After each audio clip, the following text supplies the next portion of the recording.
باللہ من الشیطان الرجیم بسم اللہ الرحمن الرحیم وَإِذْ قَالَتْ أُمَّةٌ مِّنْهُمْ لِمَ تَعِظُونَ قَوْمًا اللَّهُ مُهْلِكُهُمْ أَوْ مُعَذِّبُهُمْ عَذَابًا شَدِيدًا قَالُوا مَعْذِرَةً إِلَىٰ رَبِّكُمْ وَلَعَلَّهُمْ يَتَّقُونَ وقال عز وجل كما ورد في آخر سورة الأنبياء وَإِنْ أَدْرِي أَقَرِيبٌ أَمْ بَعِيدٌ مَا تُوعَدُونَ إلى قوله تعالى وَإِنْ أَدْرِي لَعَلَّهُ فِتْنَةٌ لَكُمْ وَمَتَاعٌ إِلَىٰ حِينٍ صدق اللہ العظیم۔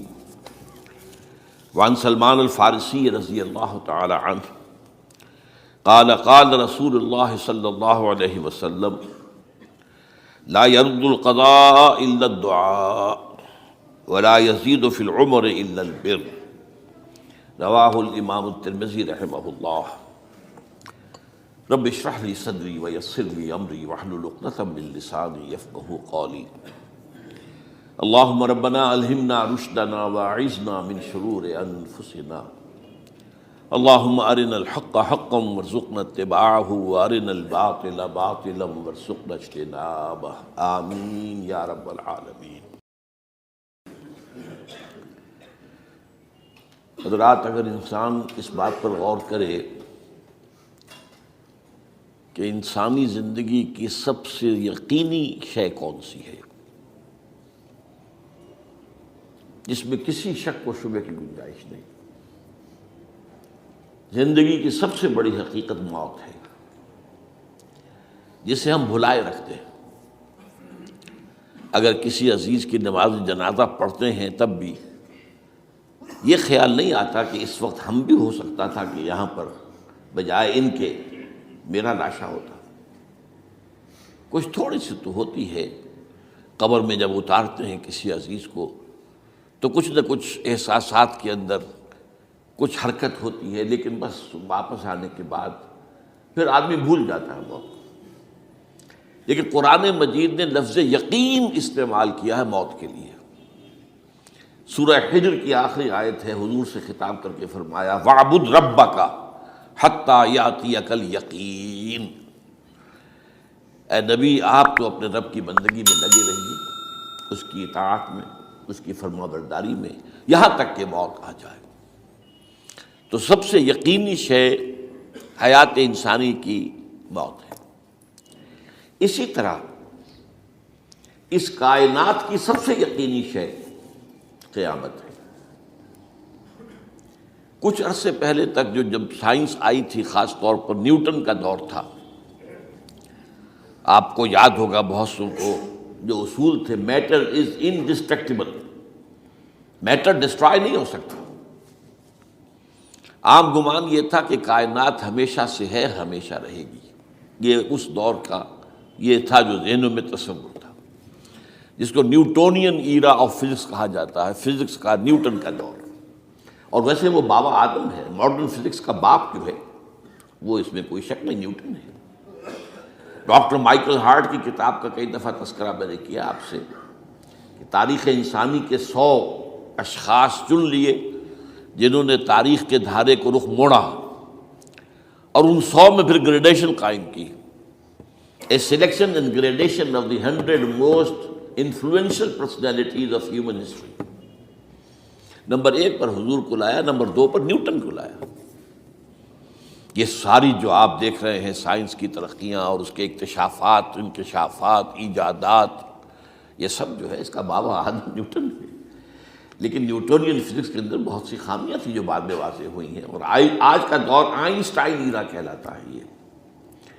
تو اس وقت یہ تھا کہ میٹر انڈسٹرکٹیبل ہے، اب کہتے ہیں نہیں، میٹر تو ڈسٹرائے ہو سکتا ہے، it can change into energy at any time. اور آج تصور یہ ہے کہ اس کائنات کا آغاز بھی ایک خاص وقت پر تھا، بگ بینگ، جس کا ذکر کئی دفعہ میں کر چکا ہوں، اور ایک وقت میں یہ کائنات پھر ختم ہو جائے گی۔ اور عجیب نقشہ سائنس آج وہی پیش کر رہی ہے جو قرآن مجید کی آیت میں ہے کہ اس دن ہم لپیٹ دیں گے آسمانوں کو، یوم نطوی السماء کطی السجل للکتب کما بدانا نعیدھا۔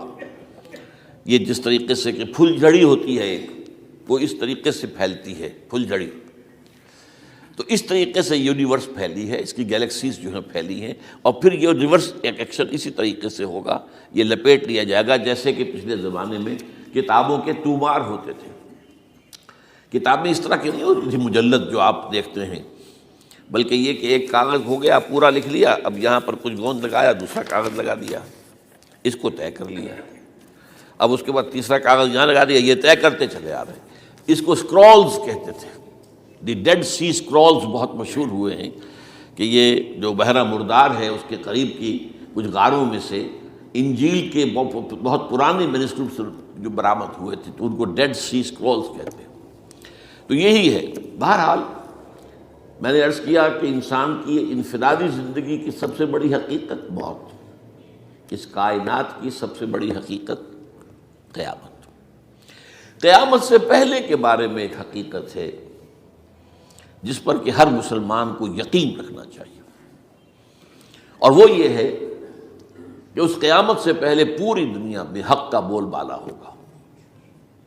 اچھا، یہ وہ بات ہے جو دنیا کے اکثر مذاہب میں ہے، اکثر مذاہب میں، اور خاص طور پر جو تین یہ مذاہب ہیں جنہیں ابراہیمی مذاہب کہا جاتا ہے، یہودیت، عیسائیت اور اسلام، میں جو صراحت کے ساتھ ہے۔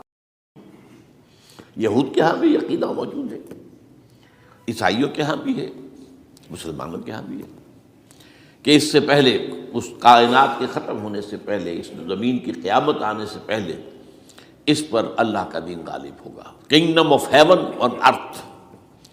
اور یہی بات حضرت مسیح نے کہی تھی اپنے اس وقت کے جن یہودیوں سے مخاطب تھے، ریپینٹ، توبہ کر لو، for the kingdom of heaven is at and.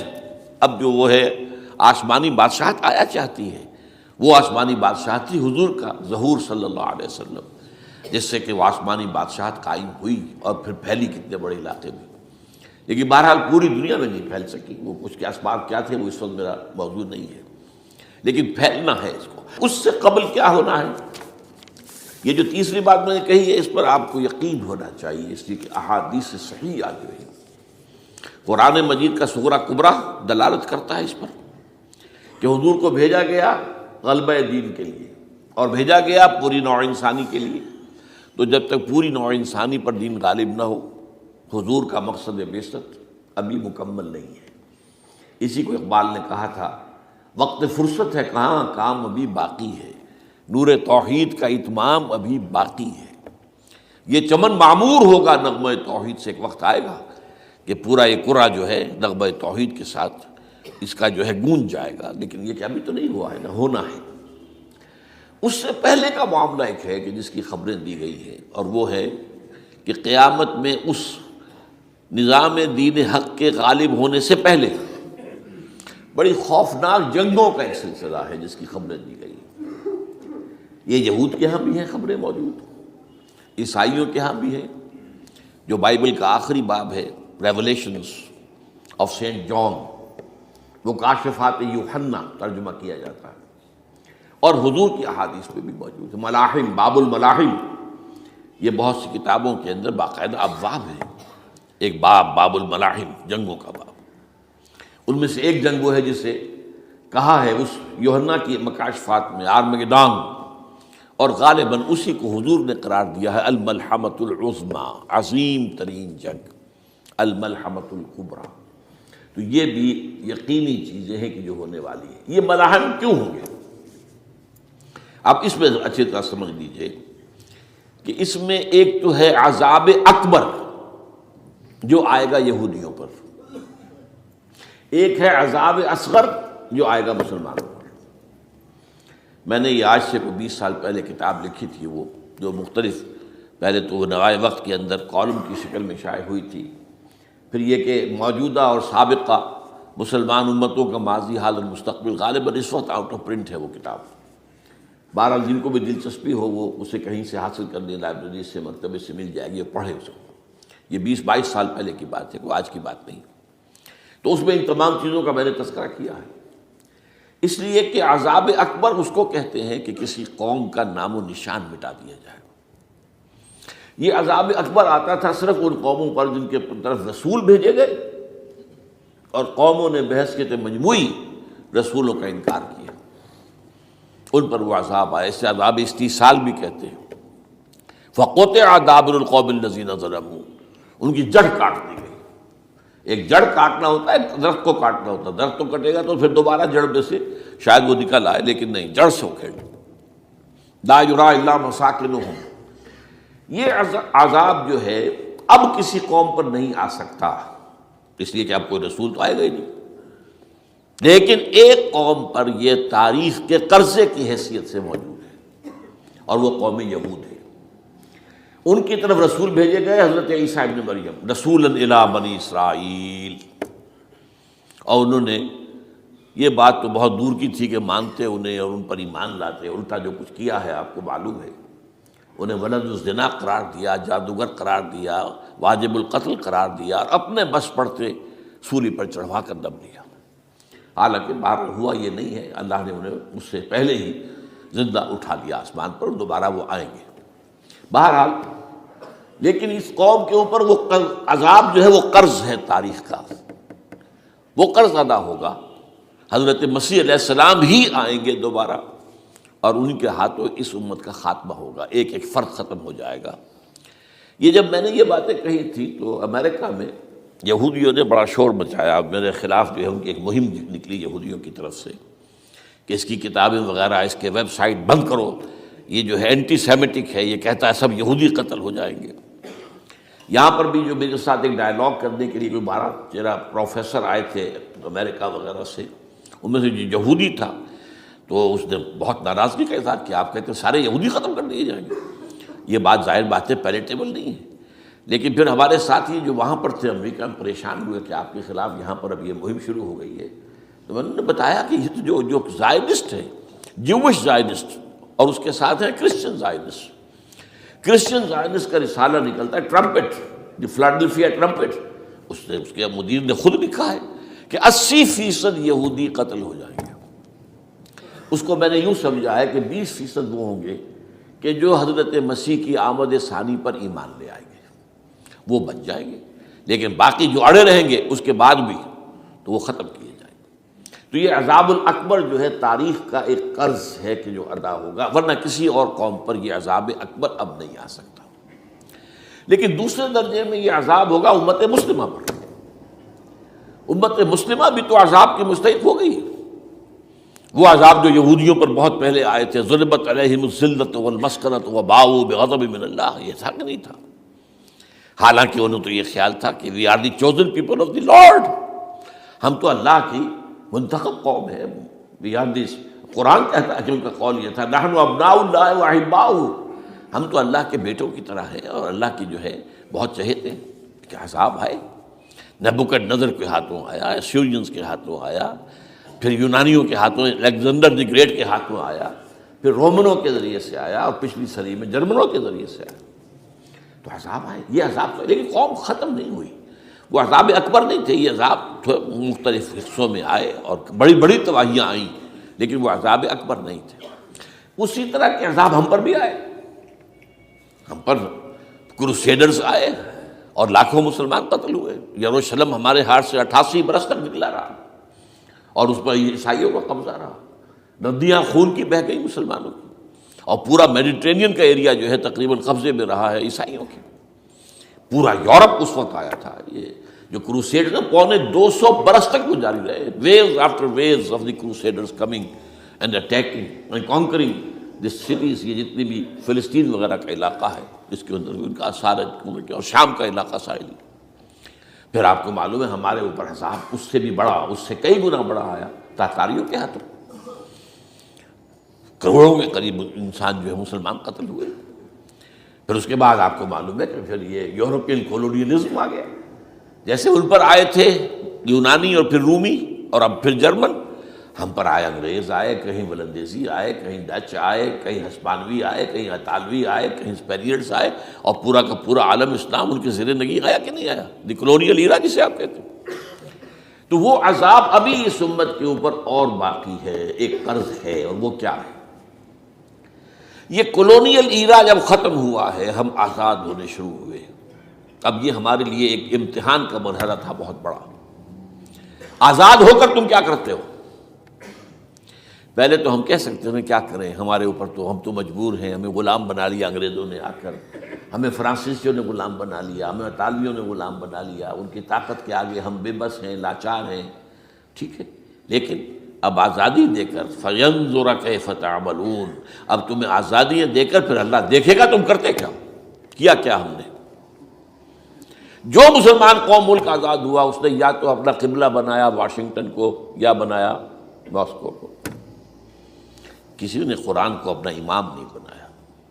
دعائیں مانگتے ہیں وَاجْعَلْهُ لَنَا إِمَامًا وَنُورًا وَهُدًى، لیکن اس کو امام بنانا، اپنا امام بنانا، اس کے پیچھے چلنا، اس کے احکام کو نافذ کرنا، اس کی شریعت کی تنفیذ کرنا، یہ اس کی تہذیب، اس کا تمدن دیا ہوا، اس کا معاشی نظام دیا ہوا، اس کو قائم کرنا زیرو. اس لیے بہت بڑے عذاب کے ہم مستحق ہیں. بات کڑوی ہے، اچھی نہیں لگے گی، لیکن میں یہ آج سے نہیں کہہ رہا ہوں، میں سن 80 سے یہ باتیں کر رہا ہوں. نوٹ کر دیجیے اس بات کو. البتہ اس میں یہ ہے کہ اس امت کا معاملہ سب کا ایک جیسا نہیں، لیسو سواء، جیسے سورہ آل عمران میں کہا گیا ہے کہ یہ اہل کتاب بھی سب ایک جیسے نہیں، ان میں بھی کچھ نہ کچھ نیک لوگ تھے.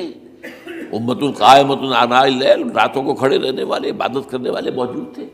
عیسائیوں میں احبار اور رہبان جو تھے وہ بڑے نیک لوگ تھے، اس وقت بھی موجود تھے. لیکن بحیثیت مجموعی کا معاملہ کیا ہے اس کو دیکھنا پڑتا ہے نا، بحیثیت مجموعی صورتحال کیا ہے. تو صورتحال کیا ہے کہ ہم نے کہیں بھی اللہ کے دین کو قائم نہیں کیا. مذہب تو ہے، لیکن ظاہر بات ہے کہ جرم جو ہے تو پوری امت کا، لیکن سب برابر نہیں ہے. سب سے بڑے مجرم عرب مسلمان. کیوں؟ انہیں اللہ نے جو مقام دیا وہ کسی اور کو نہیں دیا. حضور ان میں سے تھے، یہ رتبہ بلند ملا جس کو مل گیا، رسول عربی ہے نا. نمبر 2، ان کی مادری زبان میں اللہ کی کتاب موجود ہے، انہیں اس کو سمجھنے کے لیے کوئی نئی زبان پڑھنے کی ضرورت نہیں ہے. کوئی ہمارے لیے تو یہ صرف پڑھیں، نحو پڑھیں، یہ پڑھیں، وہ پڑھیں، تب کہیں جا کر اپنی آنکھ سے قرآن پڑھیں، ورنہ ترجمہ پر گزارا کریں. ترجمہ ظاہر بات ہے انسپائر نہیں کر سکتا آدمی. ترجمہ تو سیکنڈ ہینڈ نالج ہے. جب آپ ترجمہ پڑھ رہے ہیں تو گویا کہ آپ اس مترجم کی آنکھ سے پڑھ رہے ہیں، اپنی آنکھ سے تو نہیں پڑھ رہے. لہٰذا یہ سب سے بڑا عذاب تو ان پر آنا ہے. وہ جو میں بیان کر چکا ہوں گریٹر اسرائیل کے قیام کا معاملہ کیا ہے، تباہی تو انہی ملکوں پر آئے گی نا. وہ شام ہے، عراق ہے، اس کے لیے پہلا قدم اٹھایا تھا، ابھی تو اس کو ناکام بنا دیا ہے. اللہ تعالیٰ کی جو بھی حکمت ہے. جو عراق پر حملہ تھا وہ اصل میں اس لیے تھا کہ گریٹر اسرائیل کی طرف پہلا قدم تھا. شیرون نے کہہ دیا تھا، یہ جو پڑا ہوا ابھی کہیں مرا نہیں ہے، اس نے کہا تھا جیسے ہی یہ صدام کی حکومت ختم ہوئی ہے، اس کے مجسمے گرائے گئے ہیں کہ ان قریب عراق پر ہمارا قبضہ ہوگا. یہ اصل میں تھا اس گریٹر اسرائیل کی طرف پہلا قدم. لیکن بات ہونا نقشے جو اب آ رہے ہیں دنیا میں، اب تو بہت عام ہو گیا. 1906 سے 2006 سے چھپا ہوا نقشہ ہے وہ، اور ہمارے اخبارات میں اس کا آدھا ابھی آیا ہے. باقی آدھا تو دیا ہی نہیں گیا. باقی آدھا ہے مڈل ایسٹ سے متعلق. وہاں جو نئی تقسیم ہونی ہے، عراق کے 3 حصے ہونے ہیں. ایک حصہ کردستان کے ساتھ مل جائے گا، وہ گریٹر کردستان، ایران کا کردستان، عراق کا کردستان، ترکی کا کردستان ملا کر ایک کردستان. جیسے ہمارے ہاں پاکستان کا بلوچستان، افغانستان کا بلوچستان اور ایران کا بلوچستان ملا کر گریٹر بلوچستان بنے گا. یہ ان کے نقشہ، یہ نقشہ تو اس میں دیا گیا ہے جو اب اخبارات میں چھپے. وہ اگلا حصہ جو ہے وہ میں آپ کو بتا رہا ہوں. اور جو سعودی عرب کے ٹکڑے ہوں گے کہ ایک چھوٹی سی ریاست بنا دی جائے گی مکہ مدینہ شہروں کے اوپر مشتمل. یہ ویٹیکان ہوگا، جیسے ویٹیکان سٹی ہے روم کے اندر، یہ عیسائیوں کا ایک بڑا مرکز ہے. تو ایک چھوٹی سی حکومت اسے کہتے ہیں، علیحدہ ہے. وہاں اطالوی حکومت کا قبضہ نہیں ہے، وہاں پہ ان کی اپنی حکومت ہے، پوپ کی حکومت ہے. ایسے ایک ویٹیکن، گویا کہ ایک مسلم ویٹیکن بنا دیا جائے گا مدینہ. یہ ان کے نقشے ہیں. یہ نہ سمجھے کہ ایسا ہوگا، یہ تو اللہ جانتا ہے. لیکن یہ کہ جو ہوگا وہ تو میں نے کئی دفعہ کہا، وہ تو اللہ کو معلوم ہے. یمکرون و یمکر اللہ، وہ اپنی سے چالیں چل رہے ہیں، اللہ اپنی چال چل رہا ہے. لیکن نقشوں کی یہ بہرحال اس میں جو بھی ہے یقیناً ایک حد تک کامیابی انہیں ہوگی جس کی خبریں ہمیں دی گئی ہیں. گریٹر اسرائیل ایک دفعہ قائم ہوگا، سعودی عرب سے بھی شمالی حصہ لے لیا جائے گا. مدینے میں داخل نہیں ہو سکیں گے بس. اچھا، مکے کو وہ کلیم ہی نہیں کرتے، مکے سے انہیں کوئی سروکار نہیں ہے. لیکن یہ کہ مدینے کو وہ کہتے ہیں یہ ہمارا ہے، ہمیں یہاں سے نکالا گیا تھا، اور وہاں لیکن حدیث میں ہے کہ مدینے میں داخل نہیں ہو سکے گا دجال اور اس کی جو فوج ہے، لیکن باقی شام، عراق، فلسطین، لبنان اور ترکی کا جنوبی حصہ اور مصر میں جو ہے یہ سینائی پیننسلا کے ساتھ ساتھ سارا، وہ اس پر تو رو رہے ہیں ابھی تک یہودی کہ کیوں واپس کر دیا سینائی پیننسلا، 1967 وار میں ہم نے جیتا تھا اسے، بعد میں وہ اسحاق ریبن اور یاسر عرفات کے درمیان دوستی کروائی تھی کلنٹن نے، جس کے نتیجے میں وہ واپس آیا ہے، لیکن یہ کہ وہ واپس لے گئے، اور اس کے علاوہ جو فرٹائل علاقہ ہے نائل کے ڈیلٹا کا وہ بھی ان کی شامل ہے۔ تو اس ظاہر بات ہے جب یہ ہوگا تو بڑی تباہی آئے گی، اس میں تو کوئی شک ہی نہیں۔ تو سب سے بڑی تباہی مسلمانان عرب پہ آئے گی، اور کیوں ہوگی؟ مستحق ہیں اس کے، انہوں نے اس کے باوجود کہ قرآن ان کی اپنی زبان میں ہے، انہوں نے اس قرآن کو اپنا امام نہیں بنایا۔ نمبر 2 پر میں ہمیشہ کہتا رہا ہوں کہ جو مسلمانان عجم، اگر فرض کیجئے کہ 140 کروڑ مسلمان اس دنیا میں ہیں تو 30 کروڑ کے قریب جو ہیں وہ عرب ہیں، باقی 110 کروڑ جو ہیں، 1 ارب سے زیادہ تو غیر عرب مسلمان ہیں۔ ان میں سب سے بڑے مجرم جو ہے وہ ہم مسلمانان پاکستان، ہم نے ایک تقسیم کرائی اسلام کے نام پر، ہم نے کہا کہ ہم اسلام کا نظام قائم کریں گے، اور اللہ نے ہمیں معجزے کے طور پر وہ ملک عطا کر دیا پاکستان۔ اب قمری حساب سے 63 برس گزر چکے ہیں، جو آپ 61 کہتے ہیں، اگر قمری حساب رکھیں 63 برس ہو چکے، کہاں ہے وہ اسلام؟ لہذا مستحق۔ لیکن اب اس میں یہ ضرور ہے کہ ابھی پاکستان کے معاملے کو میں سمجھتا ہوں کہ ہینگنگ ان دی بیلنس والا معاملہ ہے، ابھی نہیں کہہ سکتے، اللہ تعالیٰ شاید کوئی توفیق دے دے، کوئی معجزہ ہو جائے، کیونکہ میرا تو یقین یہ ہے کہ یہ قائم بھی معجزے سے ہوا ہے، جس پر میں نے تفسیراً کتاب میں لکھا ہوا ہے اپنی استحکام پاکستان، اور اب کوئی دوبارہ معجزہ ہو سکتا ہے، اور وہ معجزہ کیا ہوگا کہ پوری قوم میں توبہ کی ایک کیفیت پیدا ہو جائے، اللہ کے کرنے سے ہو سکتی ہے۔ تمام انسانوں کے دل جو ہے اللہ کی 2 انگلیوں کے مابین ہے، حضور نے ہمیں خبر دی ہے، جدھر چاہتا ہے پھر دیتا ہے، تو کوئی عجب نہیں کہ ایسا ہو جائے۔ بہرحال اس اعتبار سے میں آپ سے عرض کر رہا ہوں کہ یہ پاکستان کے بارے میں نے جو آپ کو 2 آیتیں سنائی ہیں سورہ انبیاء کی، اس آخر کے حصے میں آئی ہیں سورہ انبیاء میں، وَإِنْ أَدْرِي أَقَرِيبٌ أَمْ بَعِيدٌ مَا تُوعَدُونَ، دیکھو لوگوں مجھے یہ معلوم نہیں ہے کہ جس عذاب خدابندی کا تم سے وعدہ کیا جا رہا ہے وہ قریب آ گیا یا دور ہے، یہ حضور سے کہا جا رہا ہے، قل، آپ یہ کہہ دیجیے، إِنْ أَدْرِي أَقَرِيبٌ أَمْ بَعِيدٌ مَا تُوعَدُونَ، ساتھ ہی یہ بھی فرمایا وَإِنْ أَدْرِي لَعَلَّهُ فِتْنَةٌ لَكُمْ وَمَتَاعٌ إِلَىٰ حِينٍ، اور مجھے نہیں معلوم، ہو سکتا ہے کہ یہ تمہارے لیے ایک فتنہ بن کر معاملہ آ گیا ہو اور ابھی تمہیں اور مہلت دے دی جائے۔ اس حوالے سے ہم نہیں کہہ سکتے، اب آپ کو معلوم ہے میں تفصیل سے بیان کر چکا ہوں جس طریقے سے مجموعی طور پر پاکستان کا گھیراؤ کیا گیا ہے، اور جس طریقے سے یہ جتنا نیو کونز کا اور کرسچن اور جو جیوش زائنسٹ ہیں، اور اب ان کے اندر اضافہ کیجیے ہندو زائنسٹ کا، اب یہ جس طریقے سے گھیرے کے اندر لے رہے ہیں پاکستان کو، جس طرح بھارت کی فوج افغانستان میں بھی آ رہی ہے، اس نے اپنے کتنے قونصل خانے کھولے ہوئے ہیں افغانستان میں، کس لیے؟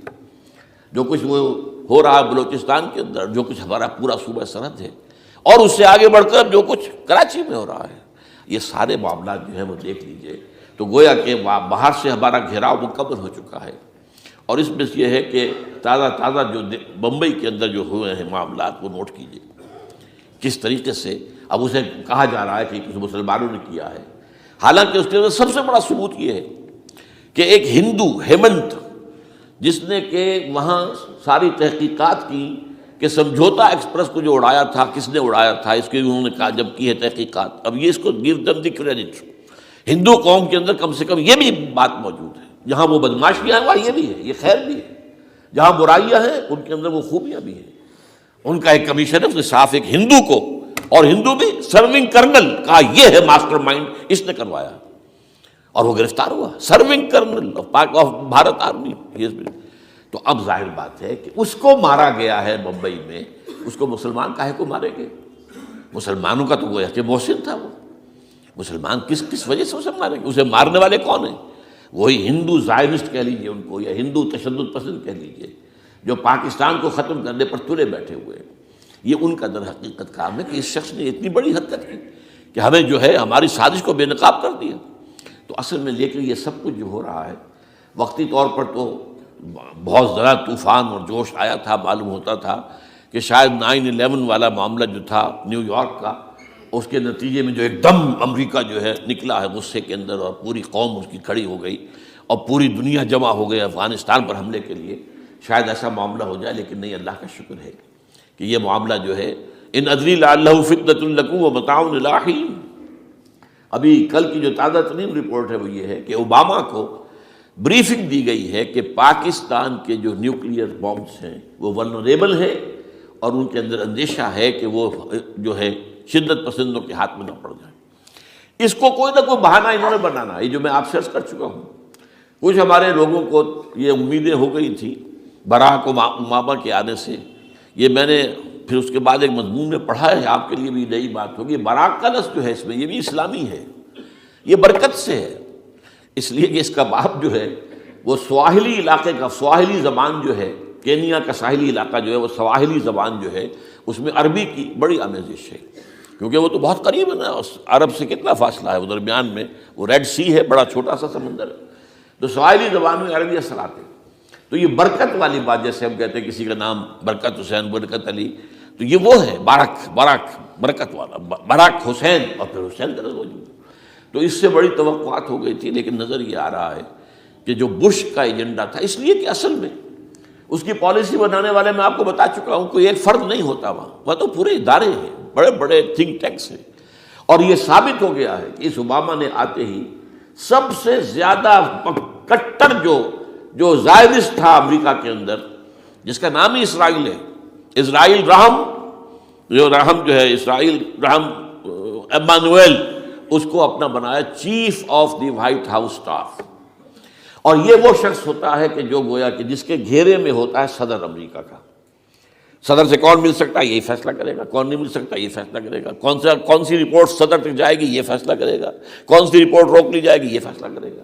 تو گویا کہ صدر کے کان بھی ہو، صدر کی آنکھ بھی ہو، لہذا صدر جو ہے اس کے تو اوپر اس کا گھیرا ہوتا ہو. اور اس سے بھی آگے بڑھ کر نوٹ کیجیے، میں نے آپ کو پہلے بتایا بھی تھا، ساؤتھ ایشیا کے لیے اس نے اپنا ایڈوائزر بنایا ہے ایک ہندو کو. اس کا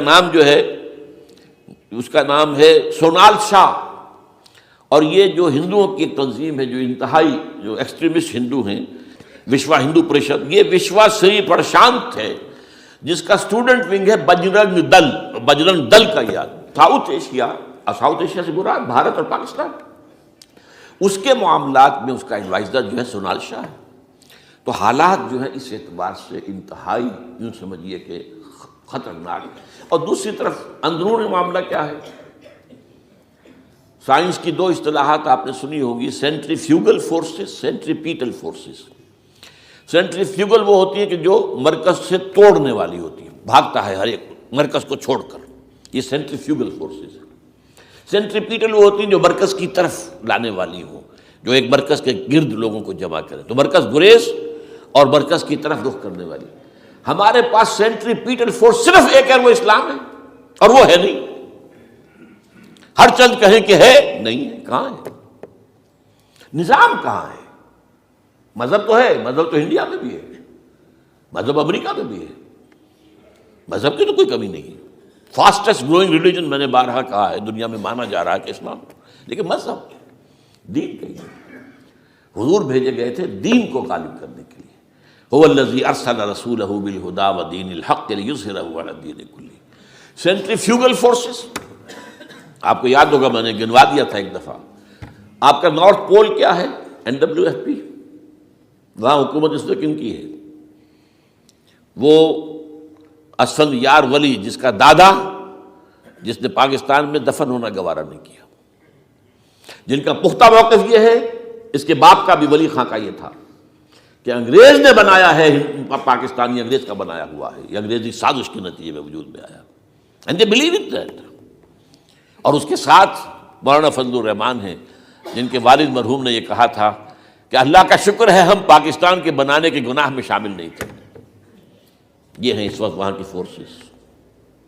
اور جنوب میں نہ معلوم کب سے ان کا نقشہ بن رہا ہے جب سے یہ MQM قائم ہوئی تھی، مہاجر قومی موومنٹ تھی، بعد میں انہوں نے اپنا رنگ بدلا ہے، کچھ تبدیل کیا ہے، لیکن یہ کہ اصل میں تو وہی ہے، گرگٹ رنگ بدل رہے تو اس کی فطرت تو نہیں بدلتی ہے، تو وہی اردو سپیکنگ۔ اور اب جو ہنگامے ہو رہے ہیں وہ پختون اور اردو سپیکنگ کے درمیان ہنگامے ہو رہے ہیں، اور زیادہ پٹھانوں کو مارا جا رہا ہے، ان کی دکانیں جلائی جا رہی ہیں۔ یہ بسیں جتنی جلتی ہیں وہ اس لیے کہ زیادہ تر ٹرانسپورٹ جو ہے وہاں پر وہ پختونوں کے ہاتھ میں ہے۔ یہ وزیری وغیرہ لوگ جو ہے محسود ہیں، یہ لوگ ہیں وہاں پر جو ہے اکثر و بیشتر بہت سے مساجد کے اندر آپ کو جو امام ملیں گے وہ پٹھان ملیں گے، جو پہرے دار ملیں گے وہ پٹھان ملیں گے، بہت بڑی تعداد ہے۔ لیکن یہ کہ اس کے اوپر وہاں پر فساد شروع ہو گیا۔ بلوچستان کا معاملہ سب کو معلوم ہے۔ تو اندرونی طور پر جو سینٹریپیٹل فورس ہو سکتی تھی اس کو ہم نے کیا نہیں مضبوط، کمزور سے کمزور تک کرتے چلے گئے۔ اور اب جو کچھ ہو رہا ہے، اب مضامین آ رہے ہیں، آئلی قوانین میں تبدیلیاں کیوں کی جا رہی ہیں؟ یہ جو کانفرنس ہوئی تھی جو UNO کے اندر، بیجنگ +5 کانفرنس، جو بات اس میں طے ہو اس میں یہ تھا طلاق کے معاملے میں مرد اور عورت کو بالکل برابر کر دیا جائے۔ اب وہی کر رہے ہیں آپ۔ یہ سفاری آئی کائے کے لیے؟ جیسے مرد طلاق دے سکتا ہے عورت بھی طلاق دے سکتا ہے۔ اسلام میں یہ نہیں ہے۔ اسلام میں یہ ہے کہ عورت طلاق لے سکتی ہے، دے نہیں سکتی۔ وہ لے گی یا تو شوہر سے خود کہے بھائی تم مجھے آزاد کر دو، تم نے مجھے مہر دیا تھا میں واپس کرتی ہوں، یا یہ آدھا لے لو، یا یہ ہے کہ وہ اپنے بڑوں سے، بزرگوں سے، اور اس کے بڑوں بزرگوں کو بیچ میں ڈالے، یا عدالت میں جائے۔ عدالت اگر کو قائل کر دے گی کہ عدالت کے واقعی اس کے معاملات ان کے صحیح اب نہیں نبھ سکتے، وہ سیپریٹ کر دیں گے۔ وہ ایک ہے خلا لی جا سکتی ہے، طلاق دی نہیں جا سکتی۔ یہ فرق رکھا گیا۔ اسلام میں مرد اور عورت اسینشلی برابر ہیں، as human beings they are equal, کوئی فرق نہیں، کوئی اونچا نہیں، کوئی نیچا نہیں۔ جو بھی انسان کے اندر شرف انسانیت ہے، اشرف المخلوقات ہونے کا جو مقام حاصل ہے، وہ مرد کو بھی عورت کو بھی ہے، ان میں کوئی فرق نہیں۔ لیکن جب ایک مرد اور ایک عورت مل کر ایک خاندان کی بنیاد ڈالتے ہیں، اب وہ برابر نہیں ہے۔ الرجال قوامون علی النساء، کوئی بھی انسٹیٹیوشن ہو اس میں دو برابر کے سربراہ نہیں ہو سکتے، دونوں کا اختیار ایک جیسا ہو تو کیسے چلے گی گاڑی؟ چل ہی نہیں سکتی۔ آپ ڈائریکٹر جو ہے 100 بنا لیں، مینیجنگ ڈائریکٹر ایک ہوگا، ظاہر بات ہے دو تو نہیں ہو سکتے۔ لہذا انسٹیٹیوشن فیملی کے لیے اسلام نے جو نظام دیا ہے، یہی طلاق کا معاملہ ہے، وراثت کا معاملہ ہے، عورت کے ذمے کچھ اور کام لگائے ہیں، مردوں کے ذمے کچھ اور کام لگائے ہیں۔ مرد ذمہ دار ہے، کفیل ہے، لہذا وراثت میں اس والد کی طرف سے اسے دوہرا حصہ ملتا ہے۔ لڑکی کی کوئی ذمہ داری ہے ہی نہیں، وہ تو بلکہ شادی بھی ہوگی تو شوہر سے مہر لے گی، لڑکا شادی کرے گا تو مہر دے گا۔ تو یہ تمام چیزیں جو ہیں آرٹیکولیٹڈ ہیں، یہ ایک دوسرے کے ساتھ منطقی طور پر جڑی ہوئی ہیں، اور وہ جو ہے تباہ کرنے کر تلے ہوئے ہیں ہمارے خاندانی نظام کو، عورت اور مرد کو برابر کر دیا جائے۔ یہ سارا، اور اس سے پہلے جو آیا تھا معاملہ وہ بھی تقریباً یہ ہے کہ زنا کے معاملے سے جو خوف ہو سکتا تھا عورت کو وہ ختم ہو جائے۔ اس لیے کہ عورت کا معاملہ کیا ہے، اگر زنا سے حمل رہ گیا تو اس کا ثبوت تو آ گیا، کوئی اور گواہ ہے یا نہیں ہے، یہ حمل کہاں سے لائی ہو تم؟ ٹھیک ہے، طے کیا کر دیا؟ پرچہ بھی درج نہیں ہو سکتا اس کا جب تک کہ 4 چشمدید گواہ جا کر کسی مجسٹریٹ کے سامنے گواہی نہ دیں کہ ہم نے اپنی آنکھوں سے دیکھا ہے، تب پرچہ درج ہوگا، تحقیق اس کے بعد ہوگی۔ یہ کہاں ہوگا؟ اس کا مطلب ہے وہ خوف ختم، جو خوف ہو سکتا تھا، جو عورت کو روکتا ہے۔ ایک تو یہ کہ ہمارے ہاں وہ جو بھی آبادی کا معاملہ تھا اور یہ جو برتھ کنٹرول کے معاملے نے آ کر خوف ختم کیے تھے، اور اس کی باقاعدہ جو ہے امریکہ میں، یورپ میں تعلیم دی جاتی ہے، ٹین ایجرز کو اسکولوں کے اندر سکھایا جاتا ہے کہ تم جو چاہو کرو، لیکن یہ کہ یہ ذرا یہ احتیاط کرو، بس اللہ خیر سمجھ۔ وہی اسی رنگ پر ہماری تہذیب کو لے جانا چاہتے ہیں۔ اب یہ دونوں نقشے ایسے ہیں کہ جس کے نتیجے میں، جیسا کہ میں نے عرض کیا، محسوس ایسا ہوتا ہے، یہ میں ابھی کہہ رہا ہوں، میں یقین سے نہیں کہہ سکتا۔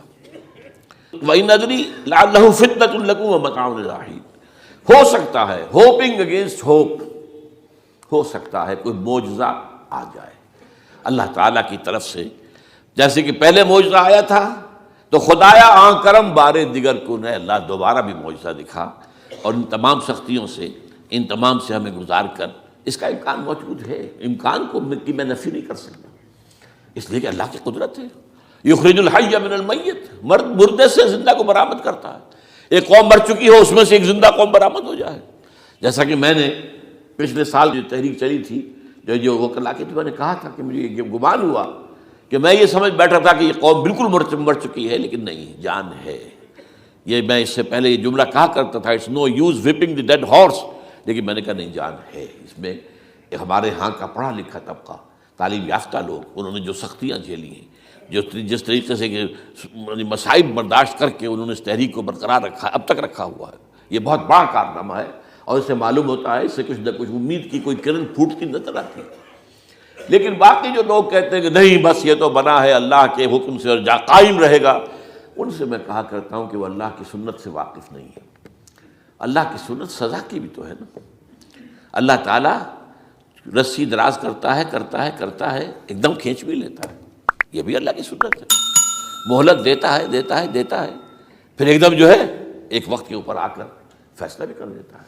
جو عجب نہیں، ڈرتے رہنا چاہیے، کچھ پتہ نہیں۔ ما غرک بربک الکریم، یہ قرآن مجید میں یہ مضمون کئی بار آیا ہے کہ لوگوں کو بعض اوقات شیطان جو ہے یہ دھوکہ، اللہ بڑا کریم ہے، بڑا غفور ہے، بڑا رحم کرنے والا۔ بھائی وہ کریم ہے، غفور ہے، لیکن منتقم بھی ہے۔ انا من المجرمین منتقمون، ہم ان مجرموں سے انتقام لے کر رہیں گے۔ وہ تو منتقم بھی تو ہے، وہ سزا بھی تو دیتا ہے۔ اس نے جہنم جو ہے یہ کوئی ڈیکوریشن پیس کے طور پر تو نہیں بنائی ہے، کس لیے بنائی ہے؟ وہ تو ہم نے فیصلہ کیا، لَأَمْلَأَنَّ جَهَنَّمَ مِنَ الْجِنَّةِ وَالنَّاسِ أَجْمَعِينَ، یہ میں نے طے کیا ہوا ہے۔ تو اللہ تعالیٰ جو ہے سزا بھی دیتا ہے، تو اللہ تعالیٰ ہمیں اس سے بچائے۔ بہرحال ہو سکتا ہے کہ اس کے بعد بھی اللہ تعالیٰ ہمیں اور مہلت دے دے، اور اس مہلت کے لیے اس کرنے کا کام کیا ہے؟ کرنے کا کام یہ ہوگا دعا اور توبہ۔ پہلے توبہ کی جائے پھر دعا، ورنہ دعا قبول نہیں ہوتی۔ پہلا کام توبہ ہے۔ یا ایھا الذین آمنوا توبوا الی اللہ توبۃ نصوحا، اے اہل ایمان اللہ کی جناب میں توبہ کرو، خالص توبہ۔ کیا مطلب ہے؟ اپنی زندگیوں میں سے شریعت کے خلاف، ویسے بھی اخلاقیات کے خلاف، جھوٹ، دغا، فریب، دھوکہ، غبن، سب کو ختم کرو۔ سود، بے پردگی، عریانی، فحاشی ختم کرو۔ طے کر لو کہ کوئی شخص شریعت کے خلاف اور اخلاقیات کے خلاف، صرف شریعت نہیں، ایک بنیادی انسانی اخلاقیات ہوتی ہیں، اس کے سارے تقاضے پورے کر دیں جو ہمارے یہاں ختم ہو چکے ہیں۔ میں نے جیسا کہ بارہا کہا ہے کہ اس وقت دنیا کی سب سے بڑی منافق ترین قوم جو ہے مسلمانان پاکستان ہے۔ جھوٹ اور وعدہ خلافی اور اس کے ساتھ جو ہے وہ غبن کا معاملہ جتنا ہمارے ہاں ہے، آپ پوری دنیا میں آپ کو کہیں نہیں ملے گا۔ تو اس لیے پہلے توبہ کی جائے اور پھر دعا کی جائے۔ اس لیے میں نے آپ کو حدیث سنائی ہے کہ اللہ کے فیصلے کو بھی کبھی کبھی دعا جو ہے لوٹا دیتی ہے، لیکن وہ دعا کب ہو؟ جب آپ نے اللہ کے ساتھ اپنا معاملہ صحیح کر لیا ہو۔ فرمایا حضور نے، جو میں نے ترمذی کی روایت آپ کو سنائی، لا يرد القضاء الا الدعاء، اللہ کا فیصلہ بھی کبھی کبھی اللہ تعالیٰ کسی فیصلے کو مؤخر کر دیتا ہے۔ حضرت یونس علیہ السلام کی قوم پر اللہ کا فیصلہ آ چکا تھا، عذاب کے آثار شروع ہو چکے تھے، پوری قوم نے توبہ کی، اللہ تعالیٰ نے عذاب کو جو ہے وہ وہاں سے ہٹا لیا ان کے سروں پر سے، اور ایک مدت تک کے لیے انہیں مہلت بخشی دے دی۔ تو اس کے لیے تو یہ ہے کہ توبہ کی جائے اور دعا کی جائے، اور اس میں یہ ہے کہ اس میں توبہ کا ایک حصہ لازماً یہ ہونا چاہیے کہ ہم طے کر لیں کہ اللہ اب مجھے اپنی بہترین توانائیاں، اپنی قوتیں، صلاحیتیں، وسائل خرچ کرنے ہیں اور تیرے دین کو قائم کرنے کے لیے۔ اس کے لیے کسی نہ کسی جماعت کے اندر، جس کو بھی آدمی سمجھے کہ ہاں یہ بہترین جماعت ہے، یہ صحیح ترین جماعت ہے، یہ واقعی اسلام کو قائم کرنے کے لیے کام کر رہے ہیں، اور واقعی اس طریقے سے کر رہے ہیں جس طریقے سے وہ ہو سکتا ہے، اگر آپ اس پر، لیکن لازم سمجھیں لا اسلام الا بالجماعہ، کوئی اسلام نہیں ہے جماعت کے بغیر۔ یہ حضرت عمر رضی اللہ تعالیٰ عنہ قول ہے، اور حضور کی حدیثیں تو میں نے بارہا آپ کو سنائی ہے۔ انی آمرکم بخمس اللہ امرنی بہن بالجماعت والسمع والطاعۃ والہجرۃ والجہاد فی سبیل اللہ، میں تمہیں 5 باتوں کا حکم دے رہا ہوں، اور یہ 5 باتیں وہ ہیں جن کا اللہ نے مجھے حکم دیا ہے، جماعت، سمع و طاعت اور جہاد و ہجرت، یہ 5 باتیں۔ تو اس لیے توبہ کے اندر یہ لازمی جز ہونا چاہیے کہ اب ان صلاتی و نسکی و محیای و مماتی للہ رب العالمین، یہ فیصلہ کر لیجئے۔ اس کے بعد یہ ہے کہ اللہ تعالیٰ اس پر استقامت عطا فرمائے، اس کی بھی خود دعا کیجئے کہ اللہ اب تو نے مجھے یہ ہدایت دے دی ہے، تو اب لا تزغ قلوبنا بعد اذ ہدیتنا وہب لنا من لدنک رحمۃ انک انت الوہاب۔ ایک دوسری آخری بات میں آج صاحب سے کہہ رہا ہوں ڈرتے ڈرتے، اگر خدا نہ خواستہ خدا نہ خواستہ خدا نہ خواستہ خاکم بدہن، اگر پاکستان کے لیے بھی اللہ تعالیٰ کی طرف سے آخری سزا کا فیصلہ ہو گیا ہو، جس کے چرچے ہیں، تیری بربادیوں کے مشورے ہیں آسمانوں پر، وہ آسمان اوپر کے آسمان اور ہیں، زمین کے آسمان بھی تو ہیں نا، یہ امریکہ، یہ وائٹ ہاؤس، یہ پینٹاگون، یہ جو ہے اسٹیٹ ڈپارٹمنٹ، یہ سب جو کیا ہے، نیٹو کا ہیڈ کوارٹر، یہ ساری چیزیں کیا ہیں؟ تو تیری بربادیوں کے مشورے ہیں آسمانوں میں، اور اس کے لیے خبریں وہ دیتے آ رہے ہیں۔ بہت سے لوگ کہتے ہیں یہ خام خواہ کے ہیں ان کے، یہ ہمارا صرف بھی ہماری بددلی پیدا کرنے کے لیے نہیں، لیکن یہ کہ جو کچھ انہوں نے نقشے بنائے تھے وہ نقشے تو پورے ہوتے چلے آئے۔ 1897 میں یہودیوں نے جو فیصلے کیے تھے، 20 برس کے بعد بالفور ڈیکلریشن کی شکل میں وہ فیصلہ آ گیا، یہودیوں کو فلسطین میں آبادی کا حق دے دیا گیا، Balfour declaration 1917، only 20 years later۔ اس کے 20 سال بعد 48 میں اسرائیل قائم ہو گیا۔ کوئی تصور کر سکتا تھا پچھلی صدی کے اندر یہودیوں کی حکومت قائم ہو جائے گی دنیا میں؟ کہیں امکان کوئی نہیں تھا۔ پوری دنیا میں پھر ادھر ادھر پھیلے ہوئے، منتشر، جسے وہ ڈائسپورا کہتے ہیں، اور یورپ میں تو شدید نفرت تھی ان سے، لیکن یہ کہ جس طرح انہوں نے رفتہ رفتہ وہاں پر قدم جمائے ہیں، جس طرح ان کو اپنے قابو میں لیا ہے، جس طرح ان میں مذہبی تقسیم پیدا کی ہے، کیتھولکس کی اور پروٹیسٹنٹس کو اعلی کار بنایا ہے، سیکولرزم اور اس کے بعد سود پر مبنی معیشت کا نظام وہاں نافذ کیا ہے، بینک کا نظام قائم کیا ہے، ای بنوک، ای فکر چالاک یہودیوں کا قائم کرنا ہے یہ بینک کا نظام، اور سب سے پہلا بینک انہوں نے انگلینڈ میں قائم کیا تھا۔ تو ان کی جو باتیں ہیں وہ تو پوری ہو رہی نظر آ رہی ہیں، ان کے نقشے جو ہیں ان کے سامنے آ رہے ہیں ہمارے۔ تو اس حوالے سے ہو سکتا ہے خاکم بدہن، اگر خدا نہ خواستہ یہ لکیر ختم ہو جائے، تب بھی ظاہر بات ہے زمین تو کہیں ختم نہیں ہو جائے گی، اللہ کی زمین ہے۔ کیا پاکستان نہ بنتا تو ہمارے ذمے نہیں تھا کہ اللہ کے دین کو دنیا میں قائم کرنے کی جد و جہد کرتے؟ وہ تو بحیثیت مسلمان ہمارا فرض ہے۔ کیا حضور اکثریت میں تھے عرب میں؟ وہ تو اقلیت میں بھی نہیں تھے، ایک آدمی تھا اللہ کا بندہ کھڑا ہوا ہے، جو جنہوں نے ایک مرتبہ حضور کی بات سنی ہے اور جا کر کہا ہے اپنی قوم، یا قومنا اجیبوا داعی اللہ، اے ہماری قوم کے لوگوں، اس اللہ کی طرف دعوت دینے والے کی پکار کو سنو، لبیک کہو۔ تو کوئی عجب نہیں، یہ جو اقبال نے الفاظ کہے ہیں، تو نہ مٹ جائے گا ایران کے مٹ جانے سے، نشہ میں کو تعلق نہیں پیمانے سے، اور ہے آیاں فتنہ تاتار کے افسانے سے، پاسباں مل گئے کعبے کو صنم خانے سے۔ تاتاریوں کے ہاتھوں کروڑوں مسلمان قتل ہوئے، اور پھر وہی تاتاری مسلمان ہو گئے۔ امت مسلمہ کی قیادت ان تاتاریوں کے ہاتھ میں آ گئی، عربوں سے لے کر ان تتولوا یستبدل قوما غیرکم، جو بات سورہ محمد میں کہہ دی گئی تھی بالکل آغاز میں، اگر اے عربوں تمہیں جو مقام ہم نے دیا ہے، اپنا رسول تم میں سے بھیجا، بعث فی الامیین رسولا منہم، تمہاری زبان میں اپنی کتاب نازل کی، تو تمہیں جو مشن سونپا ہے، اگر تم نے اسے پیٹھ دکھا دی تمہیں ہٹائیں گے، کسی اور قوم کو لے آئیں گے۔ اور یہ 13ویں صدی عیسوی میں ہو گیا۔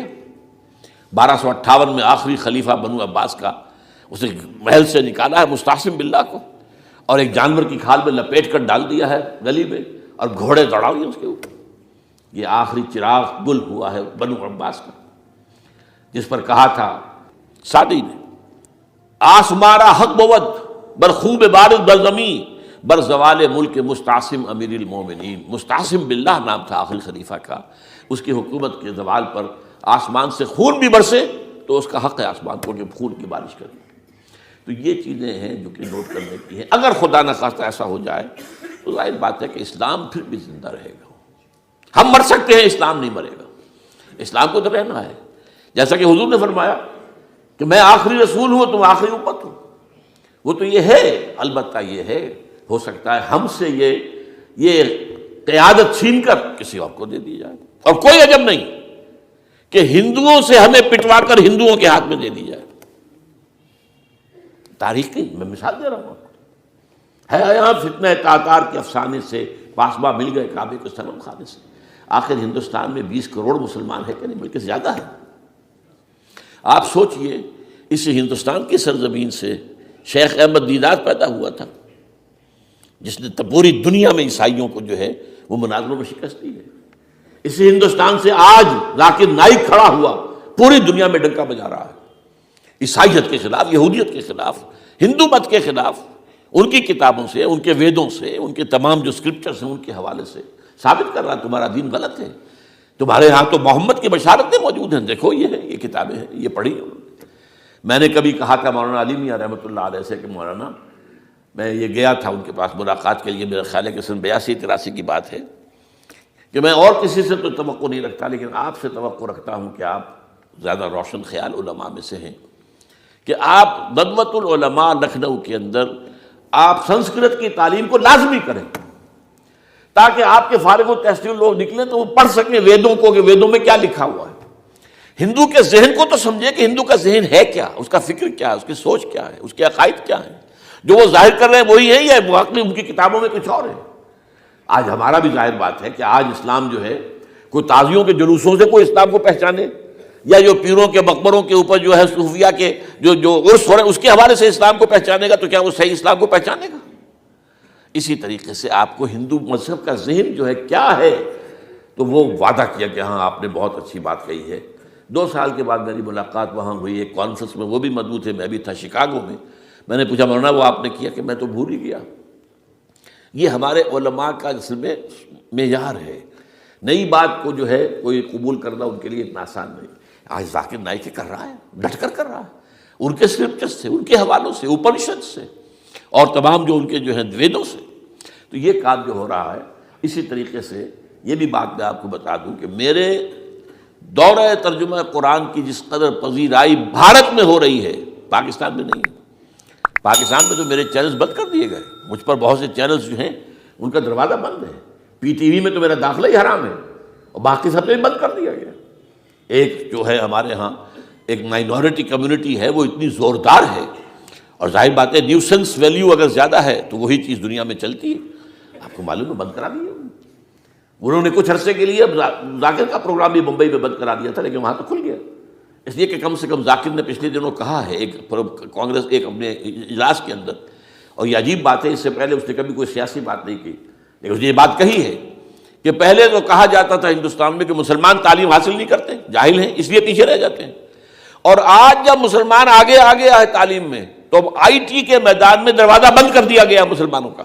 یہ اس نے کھل کر کہا ہے، بامبے کی اسٹیج پر کہا ہے، لیکن اس نے یہ کہا کہ جو کچھ بھی ہے ہندوستان میں، لیکن ایک بات ہے کہ ہندوستان کی عدلیہ صحیح جگہ پر قائم ہے، اس کا مقام درست ہے۔ آپ سوچئے ہمارے ہاں اس کا تصور ہے کہ اس طریقے کی انکوائری کمیٹی آئے، اس طرح کھل کر اس کا جو ہے لوگوں کے سامنے اس کو بیان بھی کر دیا جائے۔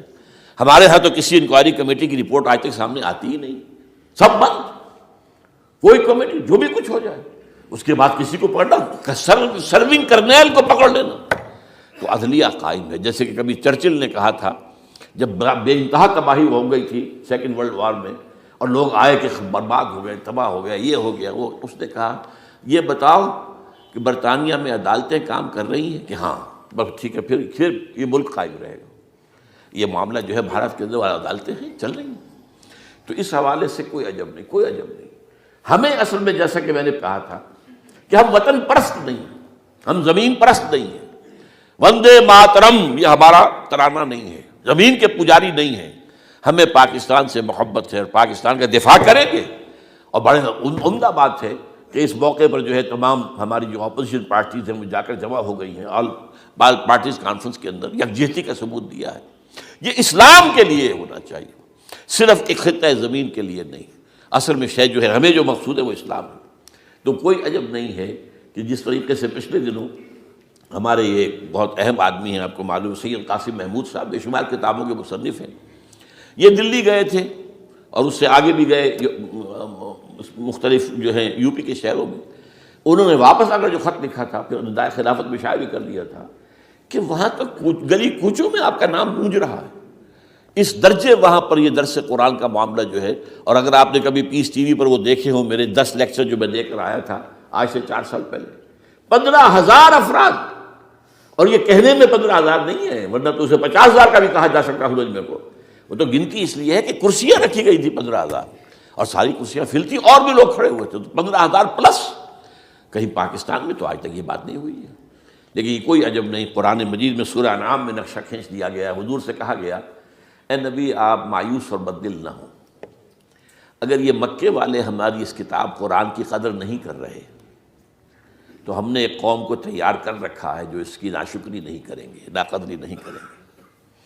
ان یکفر بہا ہؤلاء، اگر یہ لوگ مکے والے آپ کی قوم اگر یہ کفران نعمت کرے گا قرآن کا تو ہم نے ایک اور قوم کو تیار کر رکھا ہے، وَوَكَّلْنَا بِهَا قَوْمًا لَيْسُوا بِهَا بِكَافِرِينَ، وہ اس کی ناقدری نہیں کریں گے۔ اب دیکھ لیجئے معجزہ کیا ہوا، مدینے میں تو حضور کا قدم مبارک بھی نہیں پہنچا اور وہاں انقلاب آ گیا۔ آپ کے دو ادنا خادم، ادنا شاگرد گئے ہیں، اور مصعب بن عمیر اور عبداللہ بن ام مکتوم جو نابینا تھے رضی اللہ تعالیٰ عنہما، اور وہاں انقلاب آ گیا، دونوں قبیلے ایمان لے آئے، ساری ان کی جو ٹاپ کی لیڈرشپ تھی ایمان لے آئی، اور وہ یثرب جو ہے مدینہ النبی بن گیا، وہ دارالہجرت بن گیا۔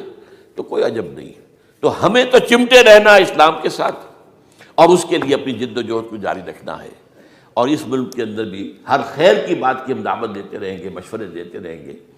البتہ یہ ہے کہ لوگ کہہ سکتے ہیں کہ تم کس قوم کو، یہ تو ختم عذاب ہونے والا ہی ہے، بس کس کو ڈرا رہے ہو؟ تو اس لیے میں نے آیت پڑھی تھی، اذ قالت امۃ منہم لم تعظون قوما اللہ مہلکہم او معذبہم عذابا شدیدا، جبکہ ایک قوم نے کہا کیوں ان کو وعظ کہہ رہے ہو، کس لیے، کچھ حاصل نہیں، اب ان پر تو اللہ کا عذاب آ کر ہی رہے گا اور عذاب علیم آ کر رہے گا۔ تو انہوں نے جواب دیا، قالوا معذرۃ الی ربکم، ہم اپنے رب کے حضور میں جا کر معذرت تو پیش کر سکیں گے، اے اللہ ہم چمٹے رہے تیرے دین کے ساتھ، اے اللہ ہم نے اپنے آپ کو وابستہ کیے رکھا، اپنی بہترین صلاحیتیں اور قوتیں اور اپنی توانائیاں صرف کی ہیں، اے اللہ اس کام کے لیے۔ اور یقین کا لفظ بھی میں نے شروع میں کہا تھا آپ سے، موت اور قیامت، اور دو مرتبہ آیا ہے قرآن کے بارے میں، ان ھذا لھو الحق الیقین، انہ الحق الیقین۔ جی تو فرینڈ جی آپ سن رہے تھے ڈاکٹر اسرار احمد صاحب کا بیان کہ قیامت سے پہلے کے مناظر انہوں نے بیان کیے اور عظیم جنگوں کا بارے میں ذکر کیا، انہوں نے جو پیشن گوئی کی۔ امید ہے کہ یہ ویڈیو آپ کو اچھی لگی ہوگی، آپ کے نالج میں اضافہ ہوگا۔ اگر آپ کو یہ ویڈیو اچھی لگی ہے تو میرے چینل کو لائک کیجئے، کمنٹ کیجئے اور سبسکرائب کیجئے، اور ساتھ ہی دوستوں میں بھی اس کو شیئر کیجئے گا۔ بہت شکریہ۔